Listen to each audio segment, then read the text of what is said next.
Hello students, नमस्कार। मैं doctor सीमा Saxena GSM college Weber से आज फिर आपके लिए एक वीडियो लेकर उपस्थित हुई हूँ।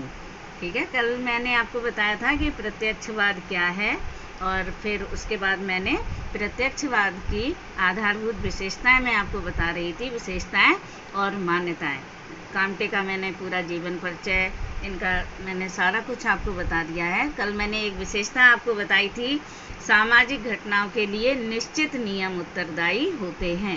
ये अगस्त कामटे की एक विशेषता थी प्रत्यक्षवाद की। ठीक है, ये विशेषता मैंने आपको बता दी थी कि सामाजिक घटनाओं के लिए एक निश्चित नियम उत्तरदायी होते हैं। आज दूसरी विशेषता मैं बताऊंगी कि वास्तविक ज्ञान पर आधारित, वास्तविक ज्ञान पर आधारित, ये अगस्त कामटे की दूसरी प्रत्यक्षवाद की मान्यता या विशेषता है। इसके बारे में थोड़ा सा मैं आपको बताऊंगी।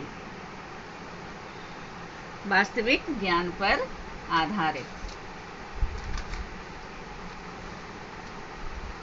इसमें थोड़ा सा पहले आप समझें कि प्रत्यक्षवाद की दूसरी विशेषता है कि यह वास्तविक ज्ञान पर आधारित होती है। जो हमारी प्रैक्टिकल नॉलेज है उस पर पूरी आधारित होती है, ना कि काल्पनिक ज्ञान पर। इसे इमेज से, कल्पना से कोई मतलब नहीं होता, ना कि काल्पनिक ज्ञान पर। ठीक है, इसीलिए कामटे ने अपने प्रत्यक्षवाद में, जो कामटे हैं, इन्होंने अपने प्रत्यक्षवाद में क्या कहा है, इन्हें वास्तविक ज्ञान की आवश्यकता होती है। उसी के तथ्य पर आधारित इनके सारे कुछ प्रत्यक्षवाद की विशेषताएं होती हैं। लेकिन ये कामटे जो हैं हमारे, ये संयोग, जो चांस है, चांस, अनुमान, कल्पना और भावना, इन चीज़ों में कोई स्थान अपना नहीं रखते। जो हमारे कामटे हैं वास्तविक ज्ञान पर आधारित जो घटनाएं होती हैं उन्हीं का मूल आधार मानते हैं, और जो हम कल्पनाओं पर आधारित होते हैं, अनुमान पर आधारित होते हैं, भावनाओं पर आधारित होते हैं, इनका कोई इनके उसमें स्थान नहीं होता। ठीक है, धार्मिक या काल्पनिक आधार पर जो भी निष्कर्ष इन्हें प्राप्त होते हैं, जो भी तथ्य प्राप्त होते हैं, धार्मिक या काल्पनिक आधार पर जो भी निष्कर्ष प्राप्त होते हैं, वे सत्य तो हो सकते हैं और असत्य भी हो सकते हैं, सत्य भी हो सकते हैं और असत्य भी हो सकते हैं। उनका हम जब अवलोकन करते हैं तो वो सत्य भी हो सकते हैं और असत्य भी हो सकते हैं, क्योंकि इनमें संयोग, जो मैंने चांस बताया था, अनुमान, संयोग का अधिक अंश रहता है। जो संयोग है, अनुमान है या कल्पना है या भावना है, इसका संयोग या अनुमान, इसका अधिक अंश रहता है। अतः जो प्रत्यक्षवाद है, प्रत्यक्षवाद अपने निष्कर्षों का आधार, जो प्रत्यक्षवाद के निष्कर्षों का आधार है, वो काल्पनिक ज्ञान को नहीं बताता।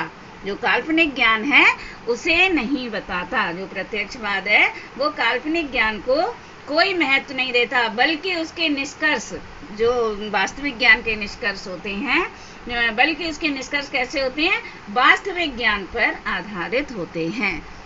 बिल्कुल सामाजिक घटनाओं पे अपना विशेष महत्व देते हैं, ना कि काल्पनिक ज्ञान पर इनका कोई महत्व नहीं होता। लेकिन वो सत्य भी होते हैं और असत्य भी होते हैं। जब हम उनका अवलोकन करते हैं तो उसका परीक्षण भी कार्य कारण के संबंध के रूप में सामने आ जाता है। ये इनकी थी दूसरी विशेषता। तीसरी विशेषता भी आपको बताऊंगी, वैज्ञानिक या निष्पक्ष दृष्टिकोण। ये है इनकी तीसरी विशेषता, वैज्ञानिक या निष्पक्ष दृष्टिकोण। इसके बारे में भी थोड़ा सा बताऊंगी आपको कि प्रत्यक्षवाद की ये बहुत महत्वपूर्ण विशेषता है कि सामाजिक घटनाओं के अध्ययन में वैज्ञानिक या निष्पक्ष दृष्टिकोण अपनाया जाता है। ठीक है, क्या है इसकी विशेषता, कि सामाजिक घटनाएं जो होती हैं उसके वैज्ञानिक या निष्पक्ष दृष्टिकोण उसमें अपनाया जाता है। वैज्ञानिक या निष्पक्ष दृष्टिकोण के तात्पर्य से अध्ययनकर्ता, जो अध्ययन करता है, जो अवलोकन करता है, साक्षात्कार करता है, वो अध्ययनकर्ता उस दृष्टिकोण या मनोवृत्ति से है, कौन सी, जिसकी उसकी मनोवृत्ति क्या है, कि जिसके अनुसार वह किसी अध्ययनकर्ता के संबंध में, जिसके अनुसार वह किसी अध्ययनकर्ता के संबंध में वास्तविक तथ्यों के आधार पर, जो वास्तविक तथ्य होते हैं, सामाजिक, काल्पनिक को तो कामटे मानते ही नहीं, जो वास्तविक तथ्य होते हैं उनके आधार पर निष्कर्ष निकालने पर बल देते हैं।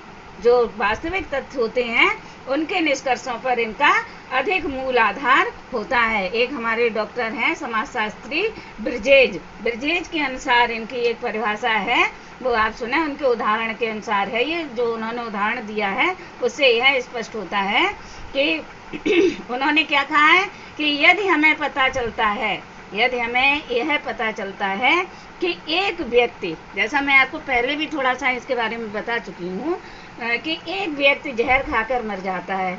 मैंने उदाहरण दिया था, शायद आपने देखा होगा हमारे वीडियो में, कि एक व्यक्ति जो जहर खाकर मर जाता है, उस घटना को उस घटना को हम कैसा कहेंगे? धर्मवादी या ईश्वरीय इच्छा, जिसे हमने गॉड विल के रूप में आपको बताया था कि गॉड विल, अगर कोई व्यक्ति या मनुष्य जहर खाकर मर जाता है तो इस घटना को कांटे ने क्या बताया? धर्मवादी ईश्वरीय इच्छा, गॉड विल या दैवीय विधान। मतलब ये तो देवताओं की इच्छा थी कि वह मर गया, इसका फल मान लिया जाता है कि दैवी इच्छा थी या धर्मवादी ईश्वरीय इच्छा थी, इसको मान लिया जाता है। और एक तत्वज्ञानी, ठीक है, एक तत्वज्ञानी की मतलब वो ज्ञानी था और मिलन एवं वियोग, आत्मा परमात्मा का जो मिलन होता है, मिलन एवं वियोग के स्वाभाविक नियम की अंतिम स्थिति, जो स्वाभाविक नियम की अंतिम स्थिति या अंतिम वियोग कहकर इस घटना के संबंध में अपना जो मत होता है उसे बताता है। जो इसकी अंतिम स्थिति होती है, मिलन का अंतिम वियोग कह लीजिए, कुछ भी जान लीजिए, या इस घटना के संबंध में अपना मत इस प्रकार से प्रकट करता है। किंतु एक जो डॉक्टर होता है, अर्थात डॉक्टर को हमने यहाँ कहा किससे समझा है? प्रत्यक्षवादी वैज्ञानिक, जैसे हमारे डॉक्टर अगस्त कांटे, ठीक है, प्रत्यक्षवादी वैज्ञानिक, जो कि वैज्ञानिक या निष्पक्ष दृष्टिकोण रखते हैं। वैज्ञानिक, उनका हर दृष्टिकोण कैसा होता है? निष्पक्ष होता है और विज्ञान के दृष्टिकोण से वो हर घटना को देखते हैं, वैज्ञानिक दृष्टिकोण रखते हैं। कौन? डॉक्टर अगस्त कांटे। इस घटना को उन्होंने वैज्ञानिक घटना माना है, इसलिए एकाएक इस घटना पर अपना कोई अंतिम मत प्रकट नहीं करेंगे। वो अपनी इस घटना पर कोई अपना मत नहीं बताते, बल्कि वह मृत व्यक्ति का बिल्कुल पोस्टमार्टम की तरह उनका वो होता है जो जहर खाकर मरा है, उसके लिए वो ना ईश्वरीय इच्छा बताते हैं, ना आत्मा परमात्मा का मिलन बताते हैं, या उसकी कोई भी बात रही हो वह उसको कोई भी विशेष आधार नहीं मानते, बल्कि उनकी क्या कहना होता है उनके लिए इस घटना के बारे में कि मृत व्यक्ति की दशाओं व संबंध की खोज करने के पश्चात यह निष्कर्ष निकालते हैं कि व्यक्ति मृत्यु की वास्तव में विषपान से ही हुई है। जो मृत्यु हुई है व्यक्ति की, वो वास्तव में विषपान से ही हुई है अथवा नहीं। इस प्रकार वह यह स्पष्ट करते हैं कि प्रत्यक्षवादी विचारक जो वैज्ञानिक है, वैज्ञानिक दृष्टि से, अर्थात बिना किसी पूर्व धारणा के या पक्षपात के आधार पर, जो पक्षपात के आधार पर बहुत से लोग कहते हैं कैसे मर गया, कैसे नहीं मरा, समाज में कई तरह की बात होती है, कि ज्ञान प्राप्त करने पर बल देते हैं, उसके बारे में बहुत खोजबीन करते हैं। डॉक्टर अगस्त कांटे, कौन सी घटना हुई है? जो व्यक्ति विष खाकर या जहर खाकर मर गया है और वह अपने दैवी विधान या काल्पनिक भावनाओं को मनगढ़ंत आधारों से दूर रखते हैं। इस चीज को वो बिल्कुल दूर रखते हैं, ठीक है। जो मनगढ़ंत, जो डॉक्टर कांटे हैं, वो इस घटना को मनगढ़ंत भावनाओं से, इन आधारों से बिल्कुल दूर रखते हैं, बल्कि उसकी खोजबीन करने के लिए बिल्कुल तत्पर रहते हैं कि वह व्यक्ति जो विष खाकर मरा है वो कैसे मरा, उसकी खोजबीन करते हैं वैज्ञानिक आधार पर, ना कि दैवी विधान से। और गॉड विल जो वह यह भी नहीं मानते कि यह ईश्वर की इच्छा थी कि ये व्यक्ति जहर खाकर मर गया। इसलिए वास्तविक ज्ञान पर जो आधारित घटनाएं होती हैं उन्हें कांटे ने बहुत अधिक महत्वपूर्ण दिशा प्रदान की है वास्तविक ज्ञान के आधार पर, ठीक है। आज ये आपको मैंने 2 विशेषताएं बता दी हैं। आज के लिए इतना ही। कल आपको तीसरी विशेषता बताऊंगी कल आपको चौथी विशेषता बताऊंगी मैं, वैज्ञानिक पद्धति का प्रयोग। आज मैंने आपको 3 विशेषताएं पूरी कर दी हैं। तब तक के लिए इतना ही। ओके, धन्यवाद।